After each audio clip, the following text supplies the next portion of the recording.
Hola, ¿qué tal? Buenas noches y bienvenidos a una noche más en esta noche de jueves, una jornada esta en la que comenzaremos hablando por medio de una entrevista personal del futuro de la Escuela de Minas de Oviedo, en la que muchos de sus integrantes se resisten de manera numantina, a fuerza prácticamente de resistencia pura y dura, como las de los últimos de Filipinas, como los del cuartel de Valer, a ser trasladados a Mieres, a que los estudios y la facultad sean trasladados a Mieres. Y continuaremos después con nuestra mesa de debate, con nuestra mesa de análisis y tertulia. Bueno, pues nuestros invitados ya están a la espera de poder incorporarse a este plató para tratar los temas que están siendo actualidad de cabecera, y comenzamos.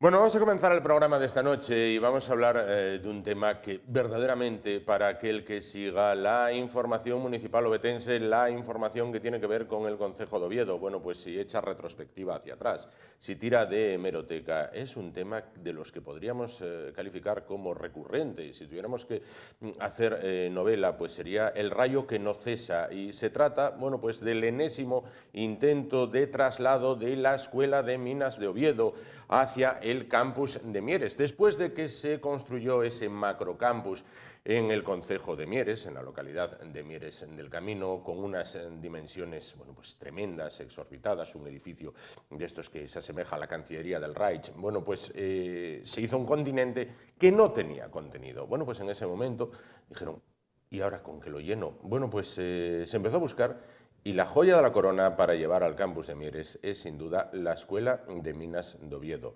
Hubo intentos ya en el pasado, bueno, pues con mayor o menor fortuna, más bien menor, porque la escuela continúa en Oviedo, en la calle Independencia. Sin embargo, bueno, pues ahora todo parece indicar, o al menos las últimas informaciones así lo plantean, que la Escuela de Minas de Oviedo podría tener sus días contados y trasladarse, como decimos, al campus de Mieres. Así lo afirma el rector, así lo afirma el Consejo Social de la Universidad. Sin embargo, ¿y cuál resistencia numantina? Bueno, pues integrantes de la propia escuela, integrantes en la actualidad e integrantes en el pasado de la misma, se resisten, cual gato panza arriba, a que esto se lleve adelante. Se han constituido una asociación, bueno, pues Think Tank, para la defensa de la Escuela de Minas de Oviedo, y hoy su presidente y vicepresidente se encuentran con nosotros. Ellos son Juan José del Campo, que es el presidente de la asociación Think Tank Escuela de Minas de Oviedo. ¿Qué tal? Buenas noches.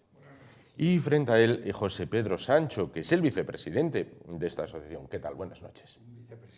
Un vicepresidente, en este caso. Bueno, vamos a ver, yo no sé si son ustedes los últimos de Filipinas, si defienden el cuartel de Valer o cómo lo ven, pero cuando uno coge la información, al menos el sentimiento en calle es, bueno, esto ya está listo, ¿o no? Bueno, somos un grupo de la sociedad civil, mayoritariamente formado por ingenieros de minas y a su vez mayoritariamente educados en la Escuela Técnica Superior de Ingenieros de Minas de Oviedo y su sucesora, que es la Escuela de Ingeniería de Minas, Energía y Materiales. La Escuela de Minas de Oviedo. La Escuela de Minas, correcto, coloquialmente conocida como la Escuela de Minas de Oviedo. Correcto. Y lo que defendemos es la revitalización de nuestra escuela. ¿Y en qué momento estamos? Bueno, estamos en un momento, pienso yo que peligroso, porque da la impresión de que el rectorado y quizás su entorno, porque no sé hasta qué punto hay ahí una implicación, digamos, bueno, pues de alguna forma estética, ¿no? O bien ética, pues quiere a toda costa decir, según dicen ellos, por problemas de espacio, trasladar la Escuela de Minas de Oviedo a Mieres y así mata dos pájaros de un tiro. Adquiere, dice el rector, adquiere un sitio para meter en Oviedo otras facultades que están con exceso de alumnado o necesidades y llenar el vacío de las casi, yo creo que más de 3.000 plazas libres que hay en la escuela de Mieres. ¿Y en qué momento estamos entonces? Repito la pregunta porque... Bueno, estamos en un momento en el que, de forma reiterada, Sí. venimos solicitando por diferentes vías, en primera instancia, por lo que un ciudadano, insisto, somos sociedad civil, por lo que un ciudadano puede acceder a la información a través del portal de transparencia sobre hechos concretos. Hechos concretos que entendemos que son relevantes en el procedimiento administrativo, porque las decisiones administrativas tienen que estar razonadas. Y en ese sentido, entendemos que hay elementos en este desarrollo del proceso administrativo que no están claros. Ese intento de acceder a esa información vía portal de transparencia, hasta el momento no ha sido efectivo. Lo tenemos recurrido ante el Consejo de Transparencia y Buen Gobierno, porque la transparencia, y especialmente en los actos del Consejo Social, deja mucho que desear. Y en ese sentido tenemos planteadas esta acción de recurso administrativo y la que pueda venir posteriormente. Adicionalmente a esto, y ante esta situación de tupido velo acerca de actos relevantes en el procedimiento administrativo, decidimos constituirnos en asociación. Y esto lo hicimos el 10 de noviembre. Y firmamos el acta fundacional 73 socios fundadores. Hoy somos 130. Quiere decir que en la sociedad asturiana hay personas que defienden la continuidad y la revitalización de los estudios de ingeniería de minas. ¿Por qué es relevante la constitución de una asociación? Una asociación de afectados, directamente afectados, porque en la asociación están profesores y alumnos de la escuela, y que además en los fines fundacionales se contempla la defensa jurídica, si es preciso, de los planteamientos que venimos señalando y que, insisto, es revitalizar y potenciar y proyectar en ese horizonte 2050 los estudios de ingeniería de minas en Oviedo. Luego podremos ampliar en qué marco y en qué entorno y con qué objetivo docente. Dicho eso, y constituidos como asociación, hemos solicitado la personación en los expedientes. Y es un término jurídico que confiere al interesado la protección que la Ley General de las Administraciones Públicas confiere a quien acredita la personación. Y en ese procedimiento que solicitamos el 4 de noviembre, estamos todavía pendientes de resolución. ¿Qué observamos? Que cualquier y toda petición que hacemos nos es respondida en los plazos límites que establece la ley, en una voluntad manifiesta de mantener lo que la ley plantea como el desvelo, la ruptura de ese arcana imperi, es decir, el no conocer de los detalles del procedimiento administrativo. Y en eso estamos. Evidentemente, y la pregunta y respondo, me decía, ¿y ahora qué? Pues estamos en la antesala del contencioso administrativo y trataremos de armar una demanda contencioso administrativa fundamentada en hechos probados que permita que la justicia tenga la última ratio en esto que entendemos nosotros es una sinrazón. ¿Irían entonces a los tribunales? Bueno, yo pienso que las ideas también estudiadas por Juan José, nuestro presidente, que se ha tomado muchísimas horas de trabajo en estudiar todo lo que es legislación en relación con Universidad de Oviedo y, bueno, en general los derechos que tienen unos ciudadanos, ¿no? Pues me parece perfectamente preparada, es decir, que esto no es una cosa hecha en plan de aficionados, ¿no? Somos pocos, pero ahí está Juan José y lo poquito que podemos hacer los demás, pues intentando armar, entre comillas, una bolera que esté bien hecha, que esté dentro de la ley y que sea correcta. ¿Y de respuesta a qué? Hombre, aquí hay algo que no sé si en este momento debo de decir. Porque alguien se preguntará, ¿y estos tíos tíos también entre comillas, ¿no? Porque, Sí. bueno, pues son dos señores ya jubilados. ¿Por qué de repente se meten en ¿A esto? qué se mete Sancho, que a mí me conoce, Sí. pero bueno, con casi 80 años en esto, o Juanjo, que tiene cerca de 70? Pues mira, por 3 razones. Hay una carrera muy antigua, porque para mí 60 años de carrera es una carrera muy antigua, y con un gran nivel de valía.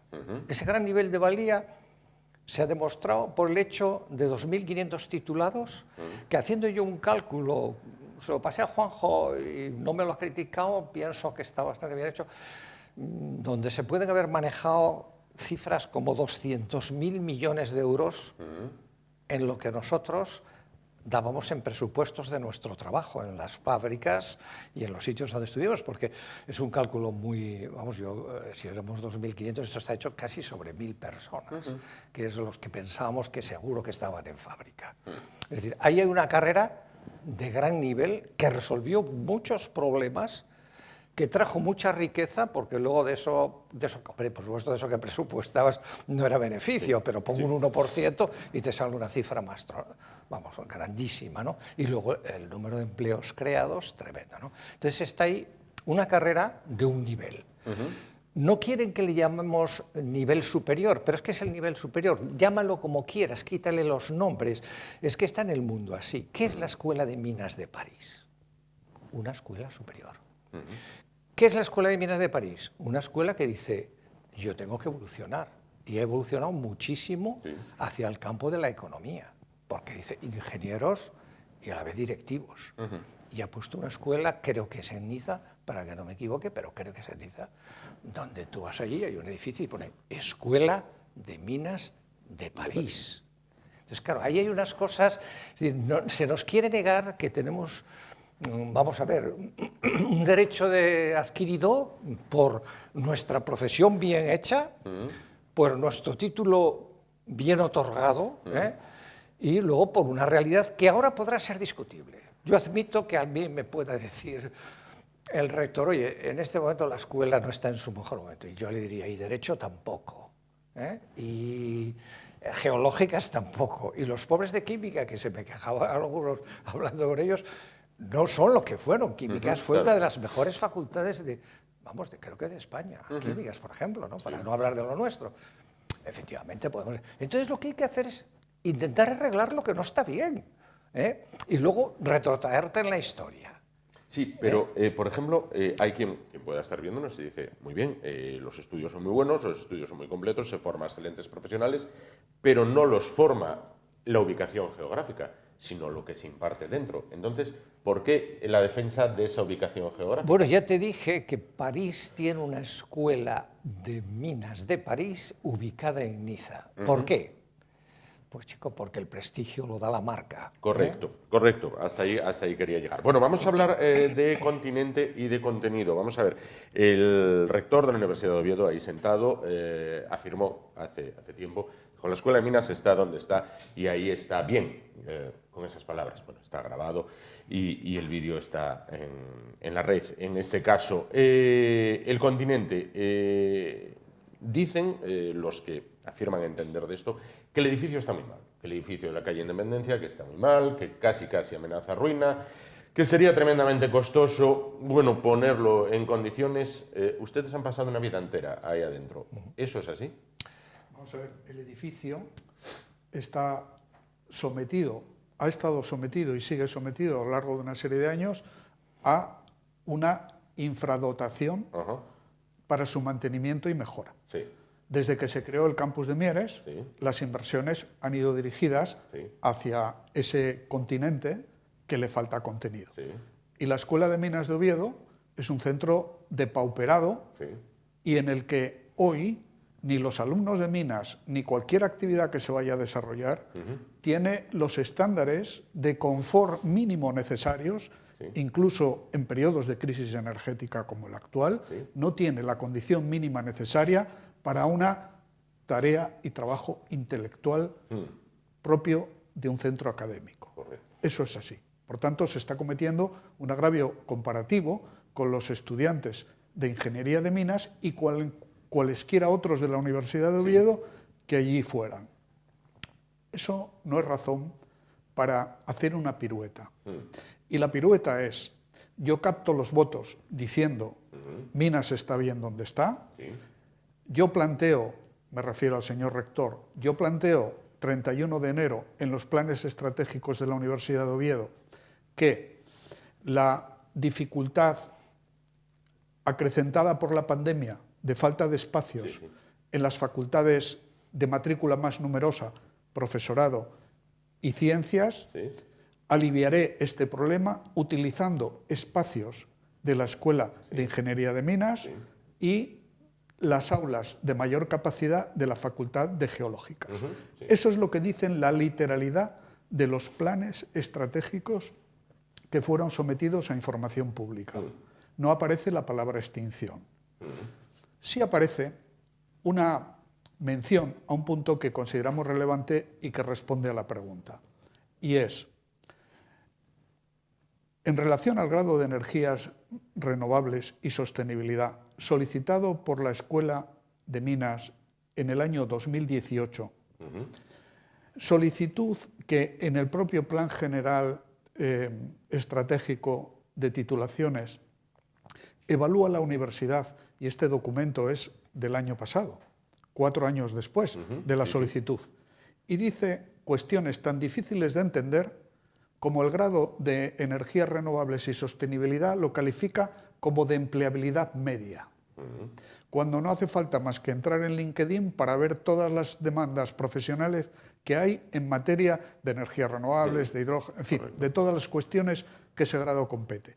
Dicho eso, señala, este grado se podrá impartir en el centro resultado de la fusión entre la Escuela de Minas y la Politécnica de Mieres.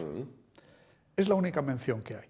Por tanto, a partir de ahí, lo que se produjo es un acoso a la Escuela de Minas, donde, lejos de cumplirse esa declaración preelectoral, se nos tildó de vacas sagradas, se dijo que los estudios están obsoletos, y estos mismos estudios son los que la modificación sustancial de planes traslada a Mieres sin ninguna mejora, sin ninguna modificación. Lo que estaba obsoleto, según el rector, se lleva a Mieres. Lo que estaba obsoleto tiene el sello de calidad EUR-AC, único sello de los máster de ingeniería de la Universidad de Oviedo, y no está asegurado, o no conocemos que esté asegurada, la continuidad de ese sello de calidad EUR-AC. Y tercer elemento, las infraestructuras, señalando que los laboratorios están obsoletos y poco menos que contienen chatarra, en buena medida. Estas declaraciones son impropias del propio Código de Conducta y Buen Gobierno que este equipo rectoral a sí mismo se dio. Artículo 6.6, respeto. No ha habido respeto. Por tanto, el plan estratégico no contemplaba lo que se está haciendo, no ha habido respeto y se ha iniciado en el entorno del 20-21 de julio un expediente administrativo que evidentemente no vamos a la opinión pública a transmitir lo que nuestros equipos jurídicos han analizado y seguimos analizando conjuntamente acerca de los hechos probados y de las fundamentaciones jurídicas que soportarán nuestra demanda contenciosa administrativa.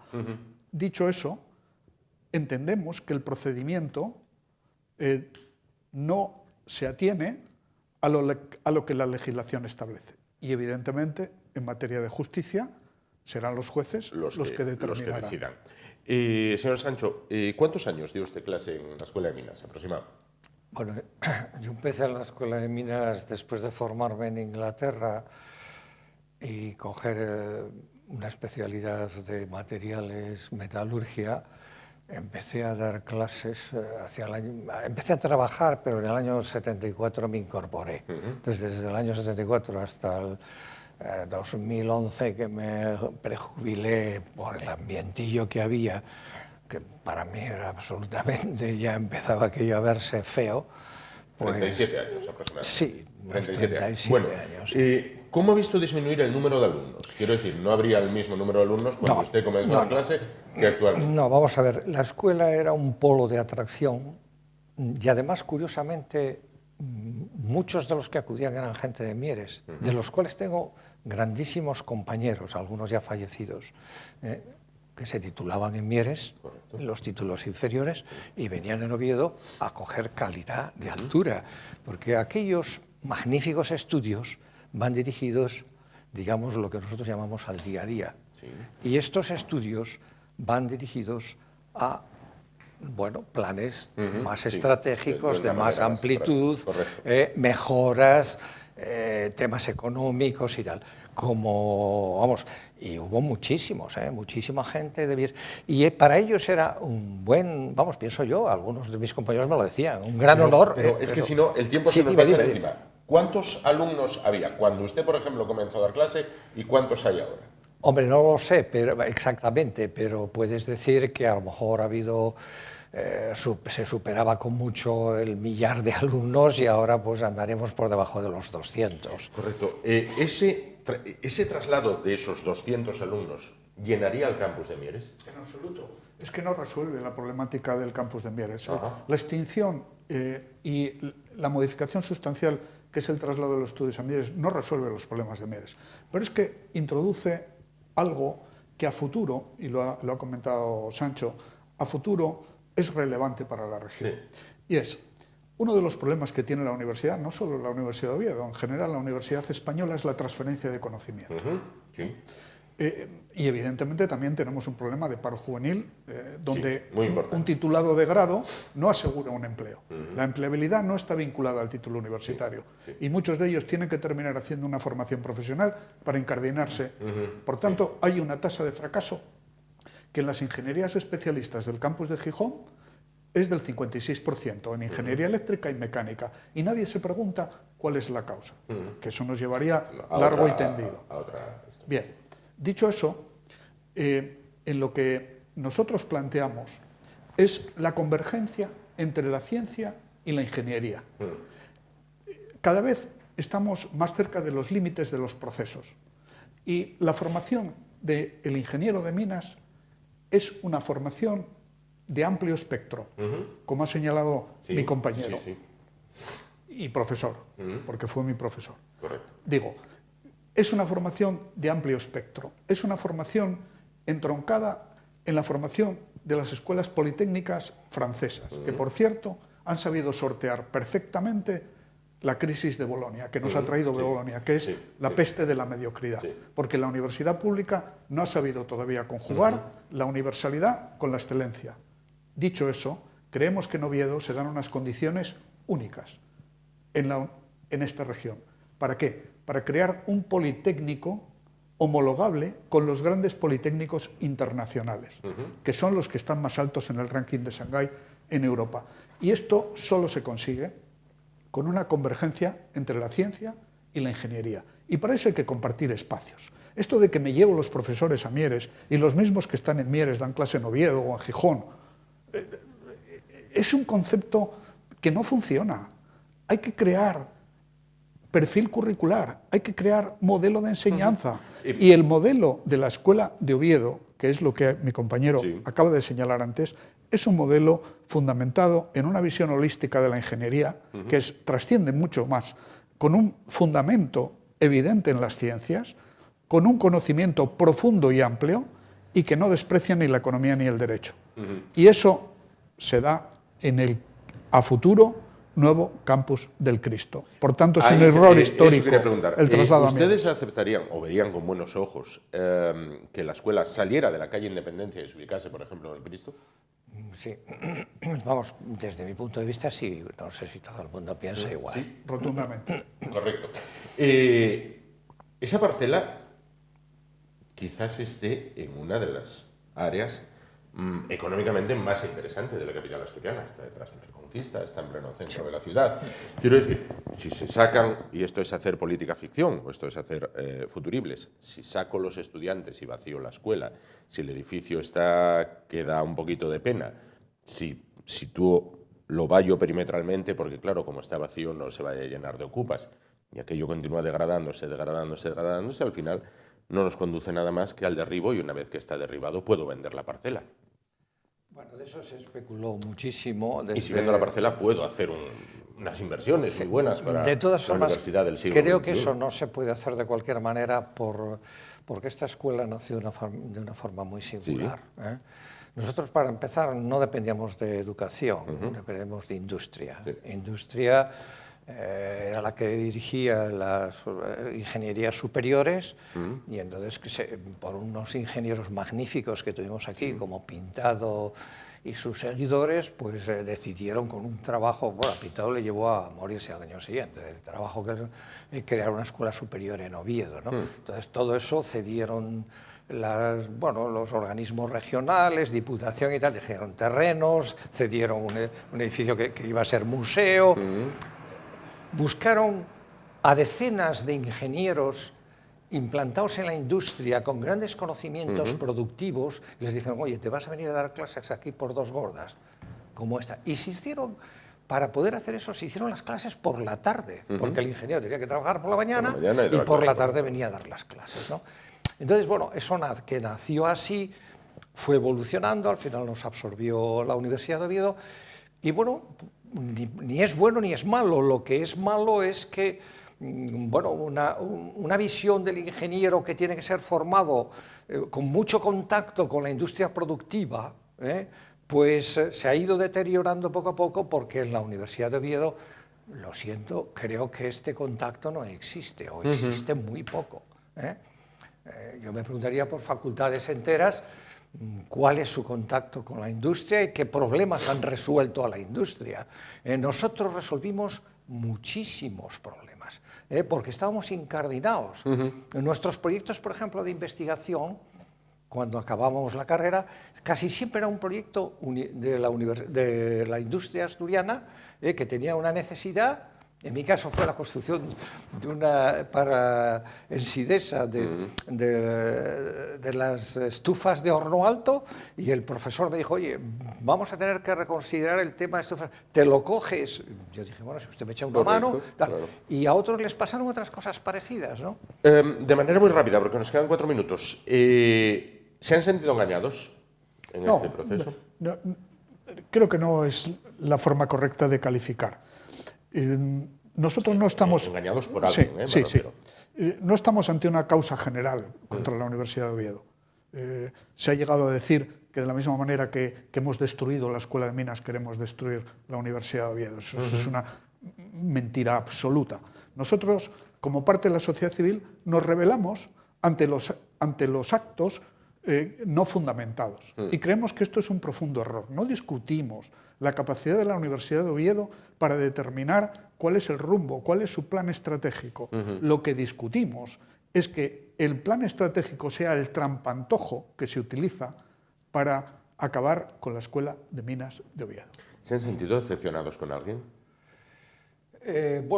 Sí. Nos hemos sentido decepcionados.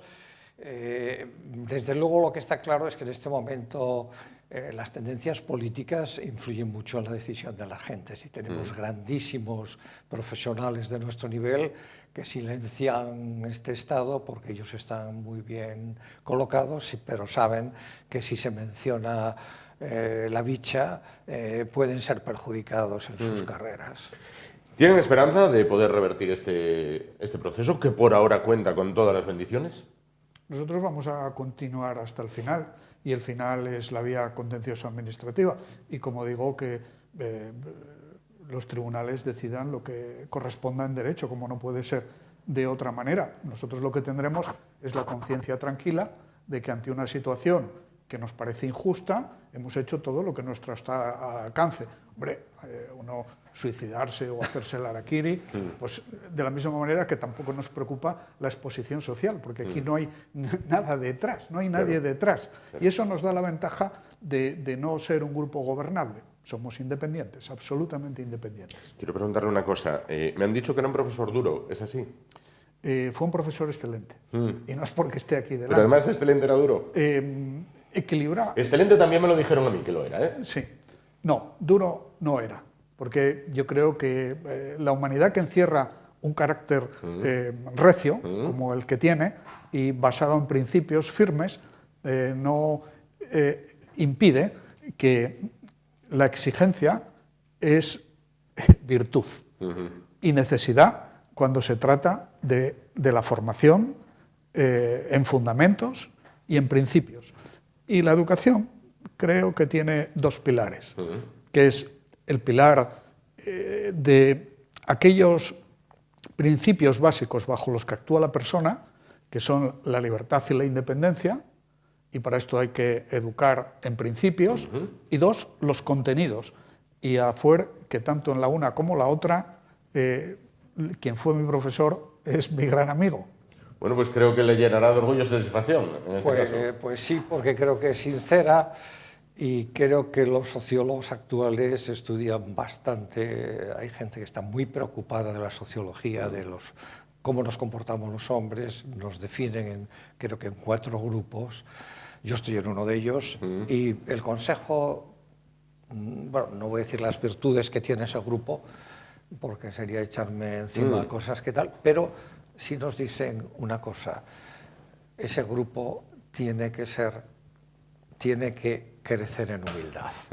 Bueno, yo lo acepto. Yo creo que porque luchemos por la escuela de minas, no se nos puede decir por ahí que somos unos orgullosos, que no estamos anclados en el pasado, que vivimos de... No, bueno, yo creo que sí, que debemos de aprender de humildad, pero que si no tienes un poco de garra, las cosas no salen adelante. Sin duda.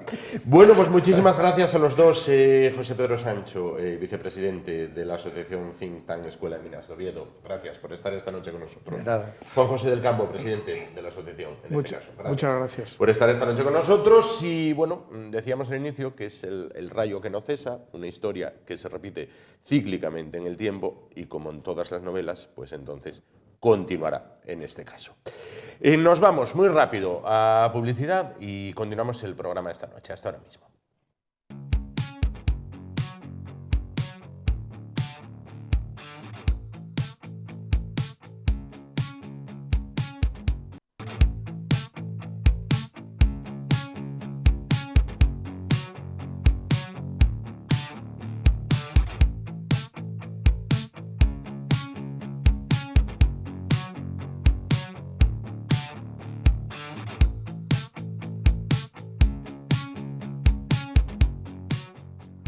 Bueno, pues continuamos el espacio de esta noche después de conocer, bueno, pues cuál es la opinión de esa asociación creada para la defensa y permanencia de la Escuela de Minas en Oviedo, un tema que sin duda daría y dará para mucho más. Bueno, pues vamos a abrir ya nuestra mesa de debate, de análisis y de tertulia con 3 invitados en esta ocasión y 3 temas que a priori vamos a tratar de desarrollar en estos 60 minutos, en los próximos 60 minutos. Nuestros invitados de esta noche son, y paso a presentarles, comienzo por este lado, Luis del Viso, abogado, ¿qué tal? Buenas noches. Buenas noches, Juan, gracias por traerme otra vez a la tertulia. Un placer que estés con nosotros. Beatriz Apico, por el otro lado, abogado, ¿qué tal? Buenas noches. Hola, buenas noches. Y junto a ella, Felipe Díaz de Miranda, arquitecto, ¿qué tal? Buenas noches. Muy buenas noches, Juan. Bueno, pues los 3 temas que a priori tenemos sobre la mesa es el tren, túneles y varios, podría titularse, ¿no? El tamaño de los trenes. Bueno, continuaremos también con un tema que también es portada desde hace muchos días, que es la reforma de la ley sí es sí, y que enfrenta directamente a los 2 socios de gobierno, a Partido Socialista y Podemos. Un enfrentamiento que se ha visto escenificado hoy no por esta ley en sí, sino por la ley, bueno, pues de bienestar animal, en este caso, ¿no? Hoy han tenido ya su rifirrafe en el Congreso los socialistas con la ministra Belarra. Y finalizaremos hablando de la nueva selectividad, la nueva PAU, EBAU. Bueno, es complicado saber cómo se llama ahora, yo creo que todos nos entendemos si la llamamos selectividad, la selectividad 2023, que trae novedades que agradan a unos y disgustan a otros. Bueno, lejos nos queda la selectividad, los que nos encontramos en esta mesa, pero así todo podremos hablar de la misma. Vamos a comenzar por el tema del tren, porque hay una cascada de declaraciones de hoy. El presidente de Cantabria, Miguel Ángel Revilla, ha afirmado que la chapuza de los trenes debe tener consecuencias más importantes. Ha pedido de nuevo que rueden cabezas. Revilla se erige en jacobino. Pide peces gordos, cabezas de peces gordos y no de dos parvulillos. El portavoz, por su parte, el presidente del Principado, Adrián Barbón, dice que el tamaño no importa. Dice: me sigue sonando igual de absurdo que los trenes sean más pequeños o más grandes. La ministra de Transportes, Raquel Sánchez, por una parte dice que ya ha explicado esto las suficientes veces, que ya vale, pero que se harán trenes con las máximas prestaciones. Por su parte, el secretario general de los populares en Asturias, Álvaro Queipo, tilda de comedia dramática lo que está pasando o ha pasado con estos trenes, y la portavoz de Vox en la Junta General del Principado, Sara Álvarez Rouco, ha pedido este jueves una investigación urgente, dice, ante la desfachatez con la que se han presentado los diferentes capítulos de este escándalo. Bueno, Luis, Beatriz, Felipe. Bueno, pues por empezar por este lado. Venga. Bueno, yo lo que sucede con ese tema de los trenes, lo que es una pena es cómo tenemos la línea de vía estrecha, que cualquiera que se dé cuenta que se tardan 4 horas en ir de Oviedo a Santander, ya no digo nada a aquella persona tan osada que hará la línea completa desde Coruña hasta Bilbao, que va a tener que dormir en el tren.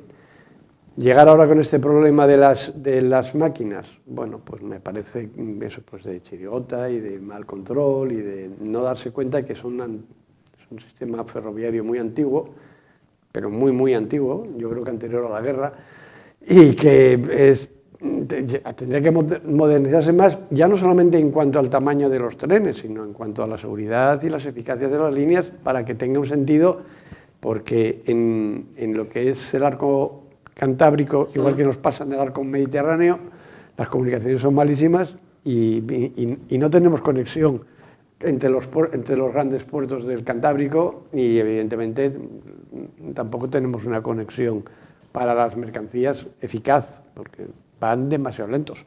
Claro. Ahora, el hecho que han dimitido 2, como dice este hombre, no, es que el problema no es que hayan cesado a 2, es que han cesado a uno que se iba a jubilar y el otro que han cesado ya no estaba en el puesto, estaba en otra cuestión. Entonces, bueno, nos están otra vez volviendo a intentar engañar con esta historia.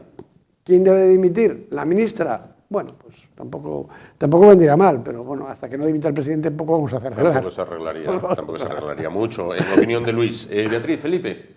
Beatriz. El tema de los trenes yo creo que es la gota que colma el vaso. Aquí en Asturias, que estamos esperando impacientes por el AVE, que no sabemos cuándo llegará, porque manifestaciones del presidente Barbón dice que ya no puede comprometer una respuesta. Por lo tanto, vamos a pensar que van a pasar todavía años en que llegue el AVE, y a ver dónde llega, porque sería el único AVE que llega a un pueblo como Campomanes, y cómo vamos a ir desde Campomanes hasta Oviedo y hasta Gijón. Entonces, por una parte nos dicen que aparquemos los vehículos porque contaminan, pero por otra parte no te dan opciones alternativas de transporte. El sistema ferroviario asturiano es absolutamente obsoleto.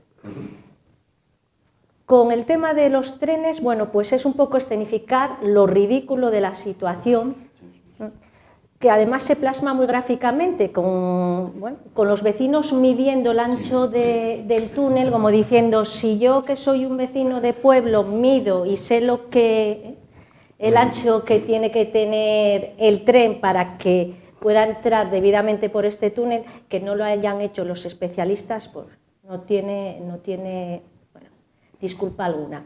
Y la escenificación tanto del presidente Revilla como del presidente Barbón, solicitando que rueden cabezas, bueno, pues evidentemente quieren plasmar ante la opinión pública que estamos hartos de esta tomadura de pelo, que van a exigir muchas consecuencias. Las consecuencias, ya lo dijo Luis, ¿no? Son ridículas, que cesen a 2 personas que además, bueno, no les importaba nada su cese.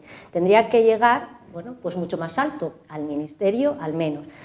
Y las promesas que hacen, que además siempre se formulan promesas cuando no se sabe qué decir y para contener un poco la ira de la población, de los ciudadanos. Bueno, yo prometo que os voy a facilitar más trenes. Sí, y mejores.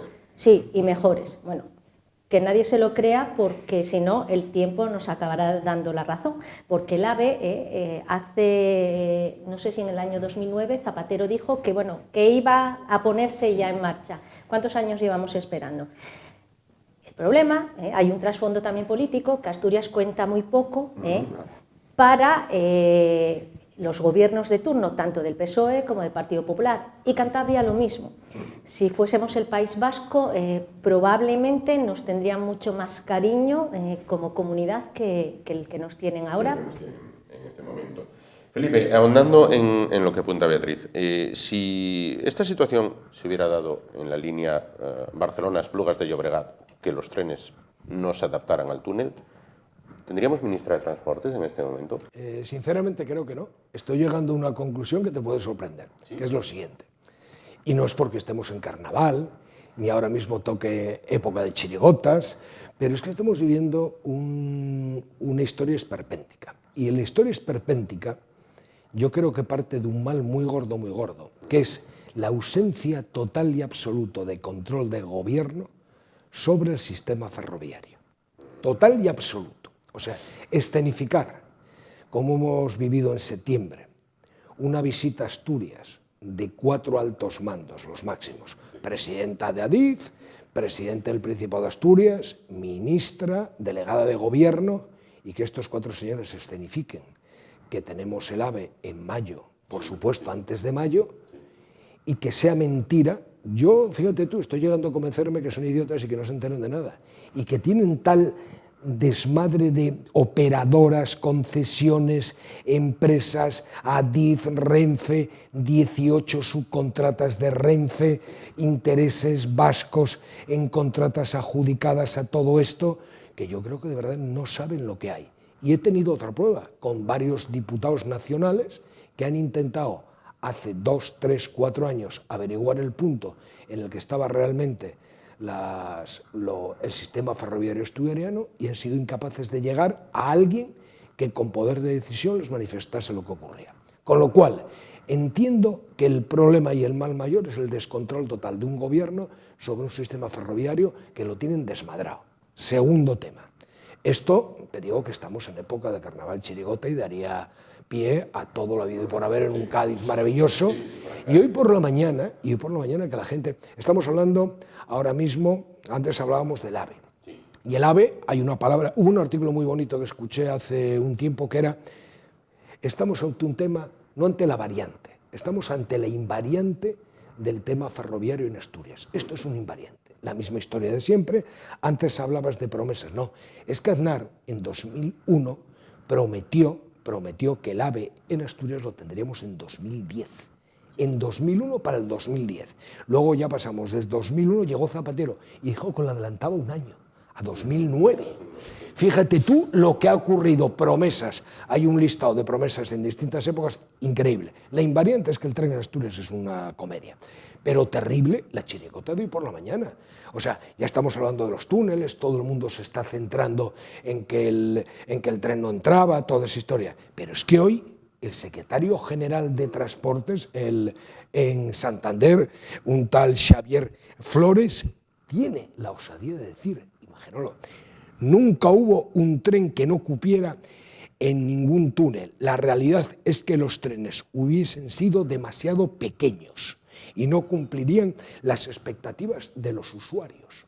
Con lo cual, Xavier Flores está contradiciendo totalmente la teoría de los túneles. No, es mentira, lo sabían perfectamente. Y además, para más colmo, sale el presidente de Construcciones y Auxiliares del Ferrocarril, CAF, que es la empresa adjudicataria, y dice: yo en marzo del 2021 informé de la incompatibilidad ya del tren y el túnel y propuse en septiembre de 2001 como medida ir a intentar copiar el tren que más grande que pudiese entrar en el túnel de Asturias.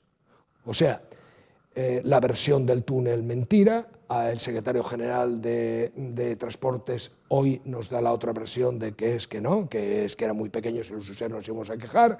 El de la empresa adjudicataria dice que mentira también, que ellos ya habían...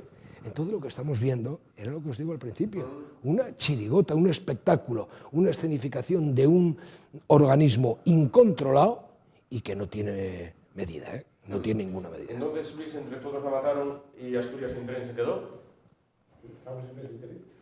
Estamos siempre sin tren, si comentabais antes el tema del AVE. Bueno, pues entre todas estas tonterías, yo que lo uso bastante, el que va a Madrid, al señor Zapatero se le ocurrió la brillante idea de que el tren no atravesara León, hizo un fondo de seco que supuso 20 minutos más para Asturias. 20 minutos más, así, directamente. Yo hubo un día que yendo a coger el tren, el de la mañana que va a Madrid, de Albia, me dieron la grata sorpresa de que se había estropeado y que había que ir a coger, íbamos en autobús a coger un AVE en León. Yo, me acabáis de hacer un favor, hemos ganado 1 hora. Yo voy en el alza y tardo 1 hora. Es más, como digo, viajo con frecuencia a Madrid por trabajo, pues yo cojo en mi coche particular a las 6:30, 7 menos cuarto, llego a León, no, perdón, a las 5. Llego a León a las 7 y cojo el AVE, llego a Madrid a las 9 de la mañana y vuelvo en el de las 8:30 de la tarde. Con lo cual consigo tener 10 horas de trabajo limpias en Madrid y voy hasta León, ¿eh? Y que lo tengan a Campomanes. Y yo no quiero que lo tengan a Oviedo, porque como tengamos que esperar a que lo tengan a Oviedo, ya no digo nada a Gijón, ya no, por Dios. Si lo traen a Campomanes y tenemos un tren lanzadera que vaya desde Oviedo, Gijón y Avilés a la salida, no necesitamos más. No necesitamos más. El coste va a ser muy elevado, el ahorro en tiempo muy pequeño y claro, y en ejercicio del tren mucho. Es que el problema viene un poquitín ahí. Comentas que no conoces de ninguna provincia donde el tren pare en un pueblo. No, en Ciudad Real para en mitad del campo. Quiero decir, o sea, tienes que coger un taxi o el autobús para ir a la ciudad, ¿no? Y en más sitios. Y luego aquí tenemos otra cosa que a mí también me da mucho la atención. Yo desde Alicante hasta Asturias, que también lo hago con frecuencia, hace una parada por provincia, a excepción a veces en Alicante, que para en Villena y en Alicante, pero en Madrid las 2 paradas y el tren cuando llega a Asturias para en Pola de Lena, en Mieres, en Oviedo y en Gijón. Hace 4 paradas en 60 kilómetros. En 60 kilómetros. Se puede pretender. Y ahora la idea que se tiene, con todo el cariño, traerlo hasta Oviedo, traerlo a Gijón, nos va a costar un pastizal, se va a enlentecer todo y no va a tener rendimiento. El tema, hay 2 temas técnicos. Estás hablando de un tema que es la línea. Estamos hablando de la variante. Y ahora ya nada más se habla de la variante. La variante llega a Pola de Lena. La variante llega a Pola de Lena. O sea, y de Pola de Lena a Gijón o de Pola de Lena a Oviedo, hay que decirlo muy claro, se precisan 84 millones, 85 millones de euros para adecuar la vía de Pola de Lena a Gijón, que está... No, hacerla nueva, no, es adecuarla porque por esa vía hay 2 tipos de trenes. Hay el Abril y un tren de alta velocidad.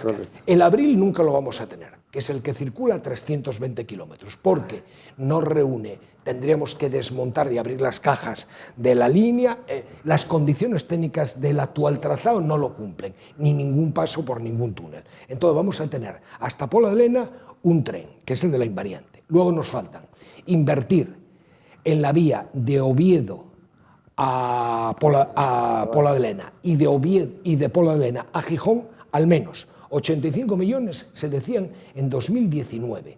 La vía de Pola de Lena a Gijón está presupuestada en BOPA y presupuestada anualmente para haberse terminado este año 2022. Estaba, que era por eso por lo que decíamos algunos en el 2019 que el AVE iba a llegar a Oviedo y no iba a llegar a Gijón, porque estábamos viendo que había una adjudicación de 85 millones. Ahora que llega a Pola de Lena en mayo, descubren hace 15 días que faltan 103 o 104 millones de euros para adecuar la vía de Oviedo a Pola de Lena. Señor, es que nos faltan 105 millones de euros ahí. Entonces, imagínense la tomadura de pelo que es esto. Es una detrás de otra. Y luego, lo que dices tú de las paradas, el AVE, el AVE actual, necesita de deceleración unos 20 kilómetros, de 15 a 20 kilómetros, con lo cual, técnicamente, pues mire usted, da tiempo, no llega a velocidad punta y decelerar. O sea,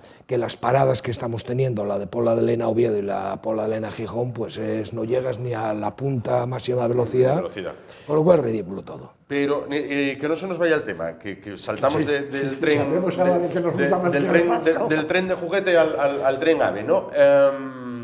Este año elecciones autonómicas, municipales, ¿vale? Revilla y Barbón ponen pie en pared y dicen que esto no me salpique.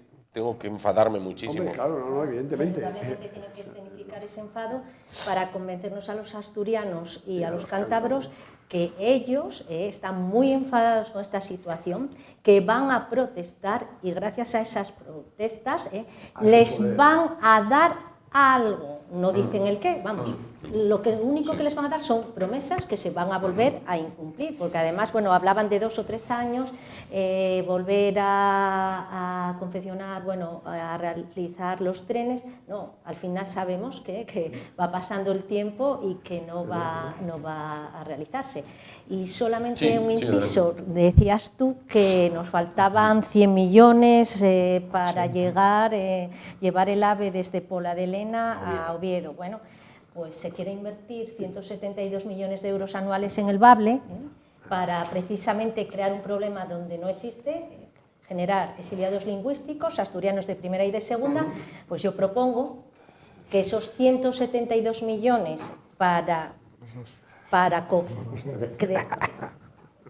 que se genere la cooficialidad del Bable, que no hay demanda social, que lo destinen al AVE. A mí me parecería una buena consulta para los asturianos cara a las elecciones. La cooficialidad, 172 millones. El AVE nos cuesta 72 millones menos, 100 millones. Elija usted.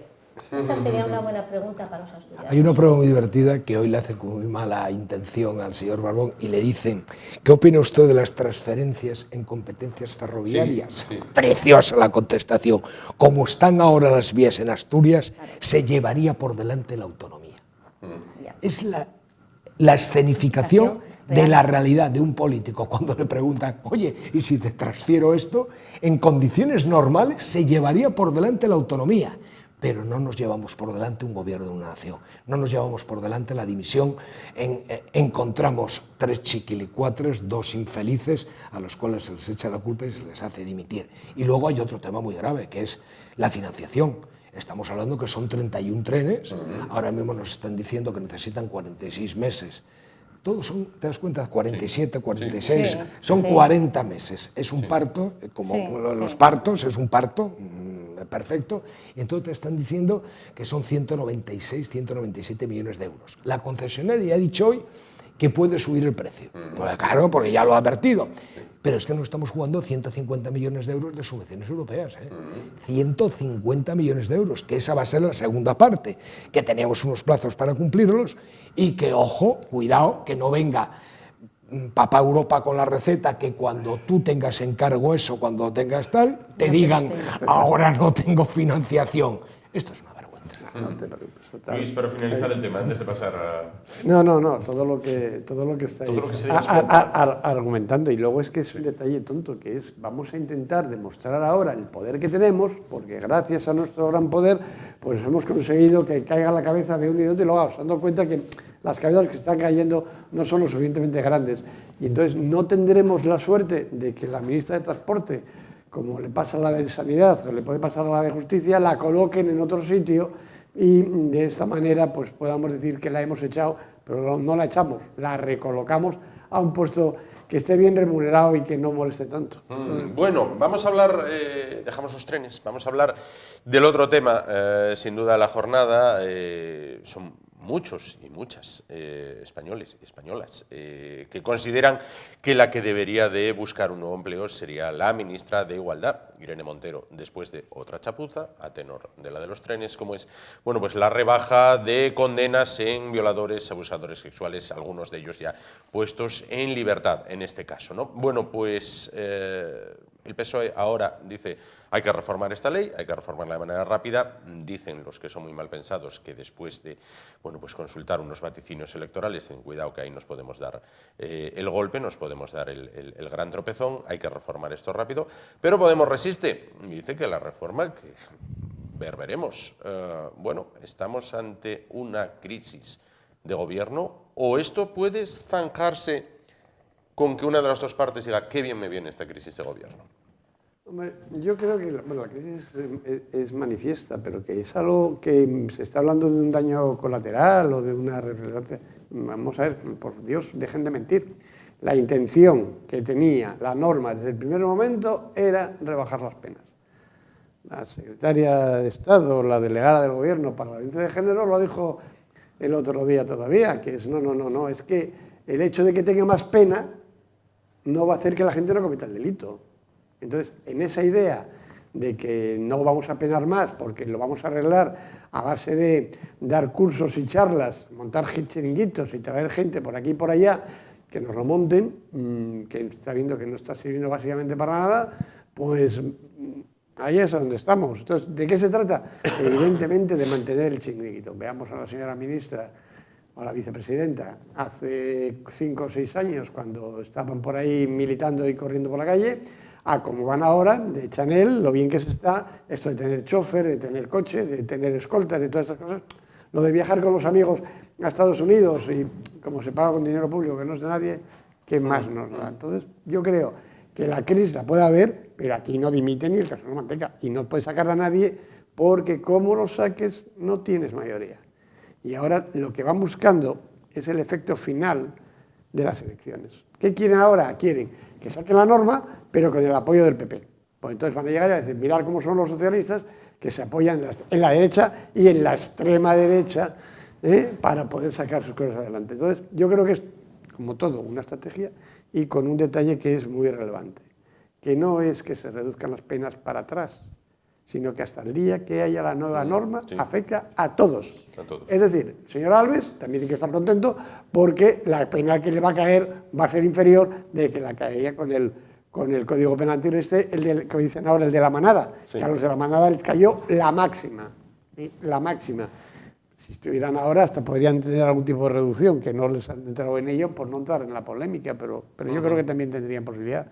Entonces, están liando una gorda, ¿no? Lo siguiente, y esto de no irse para atrás, y me llama la atención la ministra que pasaba por aquí y está diciendo que asume ya todas las responsabilidades y que le da mucha pena, y ayer tuvo un debate muy entretenido, muy interesante con este tema, y llegar a la conclusión de: oiga, ¿a usted a dónde la van a colocar? Ya le han dicho dónde la van a poner, porque se está poniendo usted la soga directamente, y si tan mal están, coja usted y dimita. Señora Montero, si no le hacen caso, váyase para esa casa y demuestre que es usted coherente, pero lo que no puede ser es soplar y sorber, ¿no? Y la ministra Llop, como bien decía Luis, se autocarga con todas las culpas cuando ya pasaba por allí, simplemente. Tampoco tuvo arte ni parte. Pues hay que preguntarnos por qué actúa de esa manera. Indudablemente, si prácticamente aterrizó con esta ley y ahora mismo asume todas las consecuencias de los errores de los que adolece la ley, que ya van 400 condenas revisadas, rebajadas, bueno, pues siempre es por algo. Yo creo que en el tema de esta ley del solo sí es sí, los partidos tienen una estrategia política, cada uno la suya. Sí. Entonces, todo lo hacen con una finalidad. Evidentemente, el Partido Socialista necesita los apoyos de Podemos. Cuando estuvieron negociando su gobierno de coalición, bueno, tuvieron que poner unos requisitos, tuvieron que poner unas cláusulas en ese acuerdo. Seguro que una de las cláusulas es que tú no puedes hacer dimitir a a ningún... ¿Ninguno de los míos? Exacto, ni yo de los tuyos. Porque cuando se pone encima de la mesa una ley, estamos viendo los efectos nocivos que tiene, Sí. que son muchos, pero desde el principio. ¿no? Que Irene Montero, recuerdo que decía que no va a haber ni una sola rebaja de Sí, condena. sí. ¿no? Ya van 400. Y ves que nadie asume responsabilidades y que siguen a la desesperada hacia adelante, es por algo, es por algo. El PSOE yo creo que quiere obtener un rendimiento político dando un golpe en la mesa diciendo, pues gracias a mi intervención yo voy a hacer que estos efectos perniciosos ponerles fin porque voy a modificar la ley. Voy a hacer otro planteamiento para que no sigan saliendo delincuentes a la calle o siga habiendo bajas de condenas. ¿no?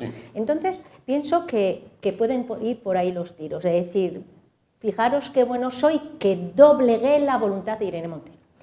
Cuando tú decías que cesar o no cesar, Irene Montero no puede ir a trabajar a ningún sitio que no sea el que está, porque no tiene capacidad ni recursos para desarrollar un trabajo ajeno a la política, porque ya le queda grande el puesto de ministra. Tampoco en ningún sitio le iban a pagar lo que le están pagando. Y digo le queda grande y quizá diga que la estoy, que prejuzgando por ser mujer. No, yo soy también mujer. Pero hay personas que tendrían que acreditar una determinada preparación, una determinada experiencia laboral para determinados cargos. Y lo digo, si es Irene Montero, si es Feijóo, si es Ayuso, lo diría siempre. Es más, yo soy de las personas que opinan que para desarrollar un puesto político tendrías que acreditar mínimo 10 años de experiencia profesional, por lo menos para que sepas en qué consiste la realidad laboral. Porque ser ministra de Trabajo, cuando Fátima Báñez lo fue, sin haber cotizado un día, que me diga a mí esta señora qué me puede a mí plantear del tema laboral cuando ella nunca trabajó. Porque la política es un servicio público. Tú te van a dar un cargo, a poder ser tendrías que tener la preparación que te permitiera conocer todo lo que conlleva ese cargo. Y antes te referías tú a los trenes, yo creo que hay una incapacidad absoluta porque nadie sabe nada. Tú no puedes ser ministra de Transportes y haber visto un tren en una caligrafía. Entonces, hay que saber, para legislar sobre algo hay que saber. Y más en el caso de esta ley, cuando quien no sabe y ocupa el puesto de ministra le están advirtiendo y fue advertida que las consecuencias que iba a traer no las puede negar. Si yo te estoy diciendo, si tú legislas de este modo, va a tener estas consecuencias. Y sigues, y sigues, y sigues. Y además te empecinas en aseverar que no, la culpable no soy yo, son los 400 jueces que revisaron las sentencias. Pero vamos a ver, esto es igual que uno que conduce en sentido contrario, está viendo pasar un coche, otro, y dice, uy, madre mía, estos conducen en sentido contrario, ¿no seré yo? Pues simplemente el no realizarse este planteamiento me parece absurdo. Tendría que dimitir ella, pero tendría que dimitir hasta el presidente, porque está consintiendo que un socio de gobierno continúe con una ley, apostando por una ley que lejos de proteger a las mujeres, está consiguiendo que aquellas que se tuvieron que enfrentar a un juicio de violación, de abusos, que es horroroso, es que hay que verlo. Yo llevé procesos de violencia de género y hay que ver a aquellas mujeres temblando, relatando unos hechos que no caben en ninguna cabeza y decir, no, pues mira, esta persona que fue condenada por haberte violado, a punta de navaja o cometiendo unos abusos atroces, va a salir de la cárcel porque hay una ministra empecinada en reformar una ley, porque además querían acelerarla para vender ese triunfo legislativo, que no quiere dar el brazo a torcer de que están metiendo la pata. Pero claro, ¿cómo va a cesar en el cargo? ¿Dónde va a ir a trabajar? ¿Quién pierde 120.000 euros anuales, que es lo que está percibiendo? Pero Es una situación que hay que poner Menos fin mal que lo has dicho tú. Si lo llego a decir yo, la mitad de lo que has dicho tú, lo mismo estoy con esta ley, denunciado por acoso o por no sé cuántas cosas. Comparto perfectamente todo lo que dices, pero además es que es más grave que esto. Los que no somos juristas, que vosotros dos lo sois, y tengo mucho respeto a la profesión, con lo cual a la hora de hablar de estos temas me limito mucho. Pero los que somos de la calle, dice que antes escuchabas y decías, mire usted, lo que antes tenía una pena mínima de 12 años, ahora se convierte de 4 a 12. Así de sencilla. Entonces dices, es increíble. Y las consecuencias es de un desgobierno. Volvemos. Esto lo hemos vivido con el tripartito aquí en Oviedo. Tres socios Ahí te quería que en una noche de verano se juntan y dicen vamos a gobernar juntos y no hay unos principios básicos, unos mínimos. En esto de la política, para gobernar tenía que haber un mínimo en el cual dijésemos estos mínimos son comunes para todos, son sagrados y no los tocamos. Y a partir de ahí gobernamos. Pero es que no hay ni esos mínimos consensuados. Pero, verás, apoyando el ejemplo que pones del tripartito, que me parece tremendamente interesante. Vamos a ver. Digo una reflexión para el debate de los tres. Vamos a ver. Cuando gobernaba en Oviedo el tripartito, conocido era, lo leías todos los días en prensa, ¿qué te pareció una información donde talmente era como que el alcalde Venceslao López era cautivo de Podemos, no podía gobernar porque entonces la señora Taboada le decía, quieto, se hace así porque si no te retiro mi apoyo? Muy bien, entonces decían, bueno, pues tengo que hacerlo así porque si no me rompe el pacto y entonces adiós alcaldía. Muy bien, pero vamos a darle la vuelta a la situación. Si Venceslao López o el PSOE en este momento dijera, muy bien, rompe el pacto de gobierno, vamos a nuevas elecciones y ninguno de los dos vamos a ganar, pero es que tú dejas de ser vicealcaldesa. Tú dejas de ser vicealcaldesa. ¿Por qué se va a hacer con el poder? La derecha. Porque si hay algo que castiga al electorado son las luchas internas. Pero tú no crees. Es decir, si el PSOE en este momento rompiera con Podemos, ¿quién más pierde es Podemos? Porque estas muchachas tendrían que ponerse a trabajar. Yo creo que en este juego... Digo, esta y la PAN, pim, pam, pum y... Yo creo que este juego está estudiado y el problema es que tenemos elecciones ahora mismo. Y todos estos juegos, estas adivinanzas, yo en algún momento he estado próximo a la política y simplemente te digo que las encuestas que tienen los partidos políticos a nivel interior son siempre ciertas. Siempre y exactas. Y no siempre públicas. Nunca son públicas. ¿Por qué nunca son públicas? Y te lo digo rápido. Si estás muy bien, no dices que estás muy bien para no tal. Si estás peor, malísimamente, tampoco lo dices. Y si estás regular, dices que estás bien. Entonces, sea cual sea el resultado, siempre mientes. Entonces, en este momento hay una aberración que es la que ha pasado con esta ley del sí en sí. Hoy he tenido una comida con 20 y pico personas. Con lo del túnel les dije, ¿sabéis cómo se llama la ministra, la responsable? De los 20 y pico, nadie sabía cómo se llamaba la ministra. Entonces, ¿qué vas a esperar si no se sabe el nombre de la ministra? En este caso, hay una ley que vamos a ser claros. Extrema izquierda, llámese Podemos, llámese Izquierda Unida, sí total a ella. Vox, en el lado contrario, no radical a ella. Y en el medio, una amalgama de conveniencias a ver cómo arañamos votos. Y sin molestar a demasiada gente. Y si nos conviene estadísticamente, vamos por un lado, y si no nos conviene por otro. No olvidemos que la ley del sí o el sí se aprobó con los votos del PSOE, con todos los de Ciudadanos, y con 4 del PP. No sé si serían 4 tontos que votaron mal, pero con 4 del PP. Entonces lo que estamos hablando es de un posicionamiento claro de 2 partidos políticos, llámese Izquierda Unida, Podemos muy claro, Vox por un lado, y en el medio vamos a jugar a lo que mejor nos convenga según las encuestas, y ahora mismo no te quepa la más mínima duda que la evaluación de Sánchez, es decir, esto me lleva por delante y es prioritario y sabe con qué juega, con lo que decís antes, estos no se van porque pierden, porque no se van. Entonces, claro, nunca. Entonces está claro, juega a salvar su imagen. Correcto. Luis. Yo, 2 matices. Sí. Uno que estáis comentando, que es muy relevante, que es que cualquier funcionario público, desde el bedel más bajo de todos, tiene que superar unos mínimos. Sí. Tiene que conocer la Constitución, Esos mínimos no se los puede saltar. Y resulta que tenemos cualquier político, los que queramos, que pueden llegar a ser ministros. Recuerdo hace años el señor Corcuera con la patada a la puerta y era electricista, que me parece muy bien, muy loable, pero que para llegar a tomar ese punto de gobierno tienen que tener todos unos conocimientos mínimos que no se dan. Lo que comentáis, evidentemente no se van de la poltrona ni para atrás. Eso, olvidarse. No dimitir es una palabra rusa, no existe en el castellano, ¿no? Y luego, otra cuestión que estabais ahí también matizando, que es en cuanto a la aplicación de la norma. Insisto en ello, no son daños colaterales, no es que no se querían, daños indeseados, no. Se quería desde el minuto cero. Se sabía que se rebajaban las penas.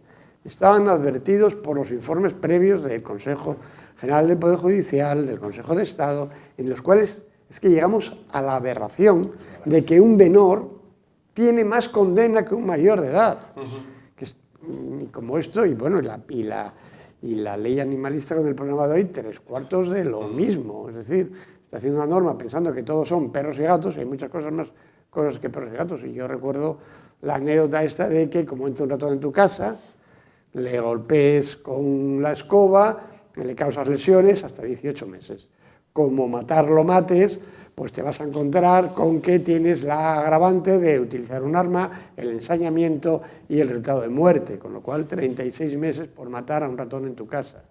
A esto es a lo que estamos llegando, a que se legisla sin tener ningún tipo de conocimiento. Y peor, que tengo técnicos a mi lado que me dicen, no, por ahí no, porque al final otra nómina grande es la de los asesores. Pues entonces, si tú tienes los asesores, córcholas, escúchalos, pero no me seas tan burro de seguir adelante, porque con este seguir adelante y hasta donde acabe, lo que acabas consiguiendo, ¿qué es? Aberración como esta. Y el señor presidente que tenga la suerte de que cualquiera de estos delincuentes sexuales, que por una cuestión psicológica no reincidan, hay un problema mental importante, que pierden la frontalidad y no ven el daño que están causando. Entonces, cuidado, porque como alguno de los que esté fuera la líe, sí que la cabeza suya va a caer. Yo no deseo mal a nadie, pero que lo tenga la gente bien claro de lo que estamos hablando. Que no estamos hablando de otras circunstancias, de otras... No, cuidado, que estamos jugando con fuego. Y ahora resulta que van a dejar la norma como estaba. Porque lo que es otra, si me permiten, pequeña tontería, es decir que el consentimiento siempre ha existido. Lo que pasa es que para la graduación de la pena no podemos ponerle la misma pena al que echa un piropo que al que le pone la navaja y la acaba violando. Pues en ese punto es lo que comentaba Beatriz, el escarnio y el problema que hay, que no se va a arreglar solamente con educación y que la ejemplaridad de la pena base en el sistema penal. Estos señores dicen que no, que ya le digo que lo van a arreglar como la guerra con Putin, que es que hay que sentarse a hablar y somos power flowers, pero al final este señor sigue matando, estos señores siguen violando y nos encontramos con un problema de muy difícil solución. Y quería añadir que cuando empezaron las primeras revisiones de las condenas con las rebajas, incluso algunos de los delincuentes ya los tenían que dejar en libertad, el gobierno seguía diciendo que esta ley era estupenda para las mujeres. Bueno, de hecho, es que a veces yo tengo la sensación de que Irene Montero ya ha dicho que está bien hecha. Que está bien hecha. Sí, pero es que... Y la ministra Bolaños dice simplemente que es imperfecta. Sí. No, pero el presidente, Bolaños, el resto de ministros seguían diciendo que era una ley perfecta y ya empezaba a haber excarcelaciones y rebajas de condenas. Pero, ¿nos queréis hacer tontos? Pues no lo somos, los ciudadanos no somos tontos. Podemos ser corderos silenciosos, pero tontos no lo somos. Y tú cuando ves que están excarcelando y rebajando las penas, tú no puedes seguir manteniendo, porque no estarías a la altura de tu cargo, que esa ley es correcta. Y además recordar que había muchos juristas dentro del gobierno y los jueces saben que se debe aplicar con carácter retroactivo una ley cuando beneficia al reo. Es una norma, es un principio básico. Por lo tanto, quien consintió, tendrían que dimitir absolutamente todos. Beatriz, una cosita sola, última y rápida. Y recordar que el ministro de Justicia ahora es magistrado del Tribunal Constitucional por la divina providencia. Entonces, a ver si se da cuenta de lo que ha hecho mal. No, lo siguiente, el volado que ha metido aquí, y está en el Tribunal Constitucional. Pues Dios nos coja confesados. Debería de dimitir rápidamente y salirse del Tribunal Constitucional. Lo que pasa es que voy a decir, son sillones muy cómodos y la moqueta, qué gusto tiene. Agarra mucho. Felipe, para finalizar con este tema, lo apuntaba Luis, lo nombraba también Beatriz, en esta misma silla donde está Beatriz, un psicólogo especialista en materia, Andrés Calvo, bueno, al cual saludamos, decía, es muy alto el índice de reincidentes en violaciones, es muy alto. Los violadores suelen reincidir. Normalmente son enfermos. Sí, enfermos, Son pero enfermos. que suelen reincidir. Lo que apuntaba Luis, si hay una reincidencia de alguno de estos, que no se está especificando si están teniendo una especial vigilancia policial, los que salieron a la calle o no, me cuesta creer que no la estén teniendo. Que no la pueden tener. No la pueden tener legalmente. Se pueden hacer las cosas. Pero vamos a ver. Se pueden hacer las cosas por otro lado. Pero escúchame. Lo sabes tú como yo. No, pero No, lo escúchame. sabes tú, Si ahora mismo te estás encontrando con unas señoras a las cuales han tenido relaciones con un policía totalmente consentidas, porque estaban encantadas de haberse conocido y de conocer la porra del policía, y resulta que ahora vienen y dicen que se han cometido con ellos violaciones porque no saben quién era. Hombre, por favor. A lo que te voy. Por favor, ¿Esto dinamitaría todo? Sí, yo creo que además jurídicamente los que sabéis del tema le podría traer consecuencias irreparables al presidente directamente. Que la causa dure 8 años, de acuerdo, pero que inmediatamente sí creo que irían a por él. Por eso me resisto Y además, a pensar en que España- no están siendo Yo vigilados. personalmente creo que no. ¿Que no? Porque creo que el gobierno socialista, con sus socios, han rebasado cualquier límite ético y, por lo tanto, si ocurriera una reincidencia, diría que es un efecto colateral de una ley que estaba programada para proteger más a las mujeres, que evidentemente ellos no deseaban este final y van a continuar así, porque yo lo que he visto en esta legislatura es que se ha rebasado absolutamente todo, cualquier nivel mínimo de ética. Por lo tanto, yo me espero cualquier actuación menos la dimisión del presidente de España. Bueno, pues vamos a ir al tercer tema que nos ocupa, que nos queda poquito tiempo, pero vamos a ver si nos da tiempo, aunque sea, a tocarlo. El tema de la selectividad. De nuevo hay cambios en la selectividad, de ser el enésimo cambio en este caso, ¿no? Bueno, yo no sé si nuestros invitados recuerdan qué nota sacaron en selectividad. Luis, ¿la recuerda o no la recuerda? Pues yo tengo el mal recuerdo de que hace muchos años fui a Madrid para entrar en el Instituto de Empresa a hacer el máster de la abogacía, y la persona que me iba a entrevistar al día siguiente, gracias a Dios, era un amigo, pues me pidió el currículum y las notas, y cuando las vio todas me dijo, hombre Luis, tú tienes el peor plan, perdón, no me sale la palabra. Bueno, notas, las peores notas que se pueden tener, porque el que la tiene peor que tú no acabó la carrera. Entonces ya te digo yo que no fue lo mío. No fue lo mío. No fue lo mío. Beatriz, ¿no lo recuerda? Bueno, yo sé que entraba en la Facultad de Derecho y que Claro que no había límite, que antes no había límite, podíamos estar pero todos, no ¿no? lo recuerdo, de verdad. Felipe, Yo sé que tuve buena nota, pero muy buena nota porque a todo lo que pedí entré. O sea, te quiero decir, no, miento, me denegaron en Madrid, pero por Madrid era porque el distrito universitario, en arquitectura, se hacía, Asturias pertenecía a Valladolid y hacemos de primero a tercero en Valladolid, y entonces obligatoriamente teníamos que ir a Valladolid. Y a los asturianos la única manera de colarnos a Madrid es el haber hecho el PREU o el COU en Madrid para poderlo tal. Pero sé que tuve una buena nota. No sé una buena cuál, nota, pero en buena este nota. caso. Bueno, No lo cambios en la selectividad, de nuevo. Habrá que elegir entre filosofía e historia. ¿Ustedes no son de letras o ustedes de ciencias? Lo que yo creo que ya comentamos las veces. A ver, y ¿se dañan las humanidades una vez más? Vamos a ver si lo que estamos intentando es tener inútiles. Cuanto más borregos sean, mejor. Y no estamos dándonos cuenta que, primero, hay que potenciar más la formación profesional, que tenemos un problema muy grande. Pero todos queremos tener título. Nuestros padres siempre quisieron que todos sus hijos tuvieran título. Es claro, error. Y luego el sistema de selectividad, lo digo siempre que puedo, que es, por favor, ¿dónde están las mejores universidades del mundo? En Inglaterra, ¿no? Pues copiemos el sistema de los ingleses, que es, tú no eliges la universidad te elige a ti. Y tienes que tener unas buenas notas, no, tienes que pasar el control que te dé la universidad, que fue una idea que tuvo el ministro Wert, que evidentemente fue toda una aberración, porque eso lo que iba buscando es pues, bajar evidentemente el número de alumnos.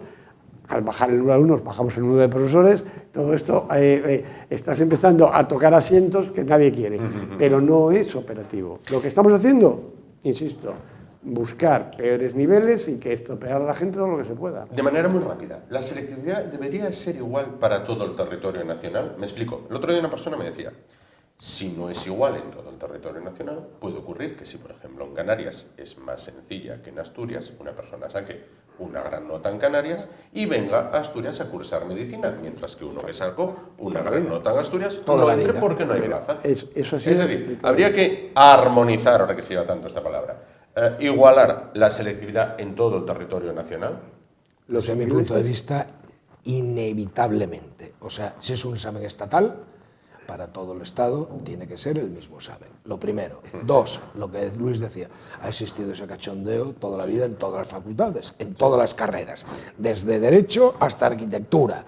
O sea, es decir, el que quería sacar Arquitectura, pues iba a Canarias a probar, no sé, o el que quería sacar una cátedra, está claro. Entonces yo lo que creo que la vergüenza es el sistema educativo. Lo primero, esa deriva, que cada partido político que llega a un gobierno tiene que cambiar una ley de educación. Sí. Eso es una barbaridad terrible, una aberración. Dos, el mal parte desde lo más básico, y empezando por el mismo, dices, profesorado. Dice profesorado no a gusto, no ilusionante con los alumnos, está obligado a impartir en unos determinados lugares inhóspitos lo mismo, no transmiten.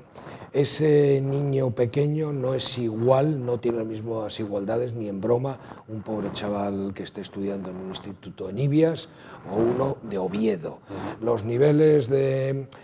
volvemos a todo, no hay igualdad ni lo más mínimo. Luego se está potenciando lo que también Luis decía y lo que Beatriz dice de la no excelencia en el estudio. Aquí el objetivo es engañar a una gran masa de ciudadanos en la cual usted tiene algo. ¿Y qué es algo? Ese título. Pues lo que vamos a conseguir dentro de muy poquito es que los títulos no valgan absolutamente para nada y lo que valgan sean unos máster hechos no sé dónde y que la clase media tiene título, pero ni un hijo de un ministro estudia en una escuela pública ni hace un máster en una universidad pública. No sé por qué casualidad, todos están en escuelas privadas y en los lugares más recónditos de Estados Unidos o de Inglaterra, como tú bien decías, o del Reino Unido. Terrible. El esfuerzo y el mérito brillan por su ausencia. Justo. Es terrible. Todos los que estudiamos conocíamos a los alumnos, compañeros nuestros, que eran brillantes porque, aparte de nacer con quizá mayor inteligencia que otros, dedicaban muchísimas horas al estudio y al esfuerzo.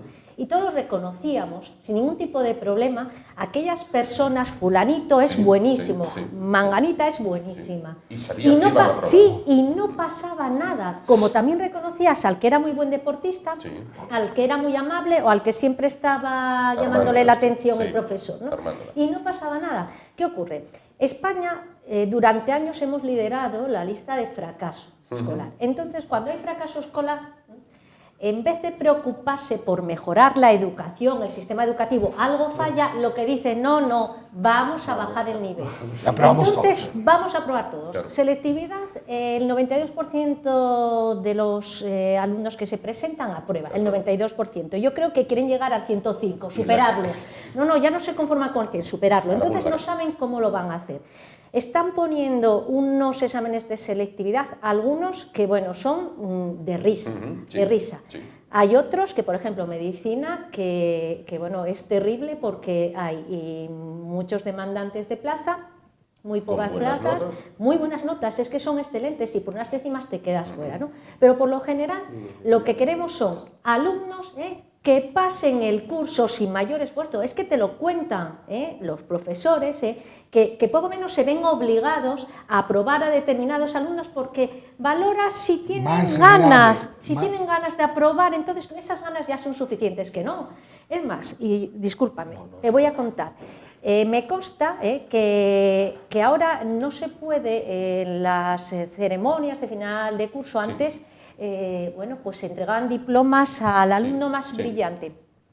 Creo que ahora ya no se puede hacer, porque es discriminar a aquellos que no han obtenido una buena nota y no hacerles sentirse mal. Pero ¿cómo van a hacer sentir mal o bien a un alumno que suspenda 4 asignaturas? Ese alumno que suspende 4 asignaturas sabe y es conocedor que otro que saca todo matrículas le va a parecer mal o se va a sentir intimidado. Esto es igual que si mides 1,60 y no vayas a baloncesto porque miden 2 metros. Es decir, mira, son unas ridiculeces tremendas, tremendas. Y el tema de la selectividad, pues ahora vamos a bajar el nivel para que apruebe el mayor número de estudiantes posible. España va a empezar a subir en ese listado que estábamos en la cola de fracasos escolares y así todos contentos. Es el mayor engañabobos que, vamos, terrible. Iba a completarte de manera muy rápido lo que estás diciendo. Es que llega al esperpento, más grave todavía. El alumno es quien examina al profesor. Al terminar el curso, yo he dado clase de ingenieros, al terminar el curso les pasan una estadística para evaluar al profesor y entonces tú tienes que superar unas determinadas notas, porque si no, cuidado, que tú el año que viene, tu departamento total, a ti te ponen en la picota. Pero más grave todavía, tú tienes los números por áreas, por cátedras, en las cuales tienes que aprobar un porcentaje mínimo de alumnos. Y hay algunas asignaturas muy duras en las cuales el número de asistentes a clase no llega al número de personas que tienes que aprobar. Entonces dices tú, bueno, es que es todo absurdo, muy absurdo. Si me permites una cosa, vuelvo con lo de antes, el sistema inglés, porque yo, por circunstancias, mis hijos han estudiado. Y fíjate, ya no es que hagan el mismo examen en el mismo país, se hace el mismo examen a nivel mundial. Para superar lo que llaman ellos los A-Level, la prueba de A-Level, ahí es el mismo día, pero en todo el mundo y el mismo examen. Que se puede hacer y se tiene que hacer, porque si no se... Porque todos los escolares o todos los alumnos en España fueran por el mismo libro, que no es así. Cada comunidad tiene su libro. No puedes hacer el mismo examen. Eso es otra. Es que hay dos historias completamente diferentes, las 3, 4, transferencias, dependiendo de las comunidades autónomas, ¿no? Y lo del pacto de educación que antes comentabais, yo no entiendo cómo un país desarrollado no puede tener un pacto de educación. Hay unos mínimos que deben tenerse siempre. Y después, bueno, pues sí que se puede optar por cada comunidad, bueno, pues con sus propias transferencias, completarlo como bien le parezca. Pero nunca se ha podido hacer un pacto en educación, una norma que tenga una vigencia de 10 años, que es que tendría que tenerla de 30, ir modificando, bueno, pues según fuéramos progresando socialmente o, bueno, con determinadas circunstancias se puede ir modificando, pero nunca la hay. ¿Por qué? Porque muchas veces se quiere politizar, bueno, casi siempre se quiere politizar el tema de la educación, darle el perfil, el sesgo que nos interesa y por lo tanto, si hace una propuesta el PP, el PSOE no la puede aceptar. Si la hace Podemos, bueno, pues los otros viceversa. Todo comenzó a fastidiarse, entre comillas, el día que el profesor tuvo que ser amigo de los alumnos. Es decir, ustedes... Yo al menos, ustedes trataron a sus profesores de usted. No de usted, yo no viví un día en el que no me parece una bofetada casi, hablándote mal y pronto. Yo estuve en San Luis de Pravia, que era medio correccional en el buen sentido, y no solamente de usted, es que teníamos un colegio en el cual había 1000 y pico alumnos, había 100 cursos, y cada profesor tenía su aula. Y los 1000 alumnos teníamos que cambiar cada hora. No era que los 10 o los 30 profesores cambiasen, los teníamos que cambiar. Pero yo creo que el problema, lo decía Luis antes, es el sistema en sí. El anglosajón te educa de otra manera distinta. O sea, es como estudias. las enseñanzas como se imparte, es una participación, una actitud del alumno a investigar, a hablar ya desde pequeño, a ser escuchado, a debatir con un profesor. Yo la sensación que he tenido toda mi vida es como la iglesia. O sea, el párroco, sí, el púlpito suelta el sermón y tú, seas lo que sea, lo único que tienes, tu única obligación es aprendértelo de memoria. Nada más. O sea, decir es lo contrario, a razonar, a discutir, a dialogar. Entonces, lo que estamos viendo en la política parte desde pequeños, un sistema en el cual al alumno... Tampoco la política británica es para echarle flores, pero debaten, pero discuten. Cuidado, que hay cada uno ahí. Bueno, y ahí ya os digo que yo hablo por experiencia propia, el sistema es totalmente diferente. Tú tienes que tener en cuenta de que mi hija ha estado estudiando allí, pues como me ha copiado el rey, ¿no? Sí. Y yo no he pagado la formación. La formación la ha pagado todo el gobierno inglés. Estaba en un colegio privado, solo pagábamos la estancia. Pero era el colegio el que decidía. ¿Y luego qué pasaba? Que los profesores tenían un incentivo, que era, cuantos más alumnos de este colegio entren en Oxford, entren en Imperial o a cualquiera de las universidades grandes, ¿qué hacía? El gobierno les daba más dinero para la investigación. De tal manera que los profesores que querían, que sus niños fueran los profesores. Mi hija, cuando fue para allá, habla chino, ¿no? Y entró y le dijeron, mira, en chino, que tu nivel de chino para el nivel inicial es muy bajo, con lo cual te vas a aburrir en clase, vas a estropear la clase. Y en el nivel siguiente vas a quedar baja, no vas a ser el número 1 y solo queremos números 1 en el colegio. Y le dijeron, ¿por qué no estudias japonés? Y hizo japonés. ¿Por qué? Porque en japonés sí va a poder estar, como todos, arriba del todo, porque partía de cero. Entonces, esa es la idea. Saquemos las capacidades que tienen los alumnos, lo mejor de ellos. En el caso de mi hija son los idiomas. Pues ellos han conseguido que esté ahora pues, hablando 5 idiomas y trabajando ya con 21 años para la Seguridad Social Inglesa, con otra cosa que también me llama la atención, que es, no paga autónomos, no paga impuestos. ¿Por qué? Porque está estudiando. Y lo que se busca es que vayan haciendo ya la práctica diaria y que vayan sacando. Todas esas cosas aquí son impensables. Impensables. Para finalizar, porque me apura el tiempo, Beatriz y Felipe, y tenemos que finalizar. Adelante. Bueno, yo quería decirte antes que comentabas que cuando el profesor pasó a ser amigo, sí, el respeto todos sabemos lo que es. Yo he impartido clases en el máster de la abogacía y siempre decía a los alumnos que me trataran de tú. Y me trataban respetuosamente de tú. Entonces, era una cuestión de cómo se dirigían a ti, cómo te preguntaban, y yo estaba encantada con ellos y ellos conmigo. De hecho, cuando nos tenían que puntuar y calificar, yo, creo que sacaba la máxima puntuación. Pero tenía un trato con ellos muy cordial y siempre se dirigieron a mí muy respetuosos. No por ser usted, te pueden tratar de usted y estar tomándote el pelo.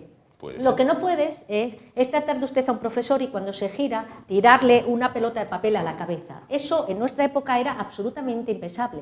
Por eso te digo que hay profesores, con el tú, que se ganan el respeto de todos los alumnos y no hace falta gritar ni castigar.